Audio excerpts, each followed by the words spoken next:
July 4th weekend. Yep. I mean, we were near the high for melts. Good morning, y'all. It's not quite 8 a.m. here in Darrington, Washington. I made it in last night at 4 a.m. And then this morning, Jeff, in all his caring nature, is helping out some dudes that had a brake line go out. I might have something you can lay on. Let's see what we got here. I keep it clean. And yeah, that's the buddy Jeff. You can see him running around trying to figure out how to help these guys out. It's in our blood. We're wired that way. But I want to flip around here. It's absolutely amazing. Right up here, there's a mountain. It's called White Horse Mountain. And I can see it, but I don't know that y'all can see it.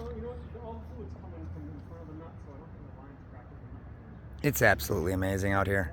So I got in, left Post Falls, Idaho at, I want to say 10 o'clock or so.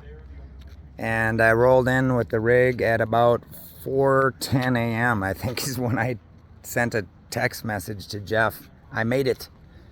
And the only reason I drove all the way through was not because I wanted to, because keep in mind, this is 4:10 a.m. West Coast Mountain Time. So that's 6:10 a.m. in Minnesota. And yeah, it was a little bit of a long night.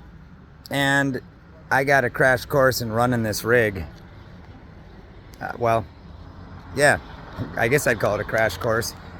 Essentially, Doug, the guy that had it, ran me through everything with it. We went over stuff for about an hour. And then I hit the road. I think I did a little video about the first fill. Oof, that was a painful one. I want to say it was like $700 and some. But I still got, well, I filled it and I'm sitting at 3/4 of a tank. I don't even know how many miles I rolled after. To be honest with you, it was a little blurry. It was a fun drive, but I kind of, well, I would have stopped, but all the freaking rest stops. This is trucker territory.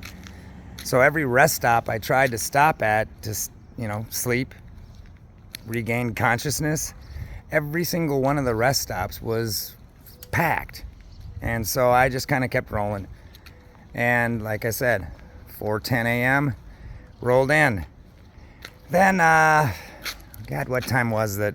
I think I got the first call from Walter Otto. You may hear about him down the road, but I got the first call from Walter Otto at 6 a.m. this time. I'm trying to sleep. I'm trying to catch some semblance of a rest. And he called at 6.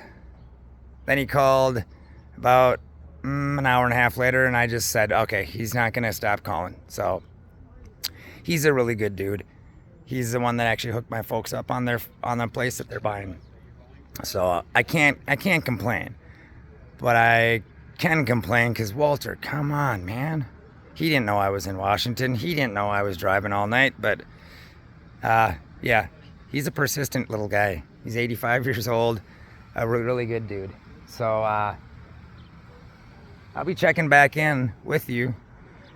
I turn a lot of heads with this thing, that's for sure. But it's a blast. Remember how I talk about don't let the dream die? I dreamt of being a trucker. And that's what I got now. My home, my production vehicle, my transport vehicle, all in one. We're going to grab some coffee real soon. And we're going to go run some Forest Service roads, maybe do a little fishing. We'll see. Just have a good time. That's what life's about.